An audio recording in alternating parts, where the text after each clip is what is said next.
আসসালামু আলাইকুম। Lincoln mattress থেকে আমি লিঙ্কন আছি আপনাদের সাথে। এটা একটা 4 ইঞ্চি হেলথ কেয়ার ম্যাট্রেস বানানো হচ্ছে এবং জিপারও রাখা হয়েছে। বাসায় যাওয়ার পরে জিপার খুলেও দেখতে পারবেন। ঠিক আছে, তো ভিতরের ম্যাটেরিয়ালটা আমি দেখাই দিচ্ছি। এক পাশে কটন ফেল্ট আর বাকিটা P foam, water proof P foam.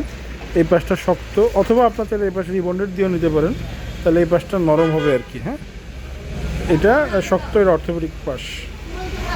তো এটা আপনার নিতে পারবেন মাত্র 7,500 টাকায় নিতে পারবেন 6-7 বেডের জন্য। 5-7 বেডের জন্য নিলে 6,500 টাকা নিতে পারবেন। 4 ইঞ্চি একটা হেলথ কেয়ার ম্যাট্রেস, যেটা আপনি শক্ত করেও নিতে পারবেন, নরম করেও নিতে পারবেন। দুটোভাবেই করা যাবে। যেমন এটা এভাবে নিলে শক্ত হবে, আর রিবন্ডেড দিয়ে নিলে নরম হবে আর কি।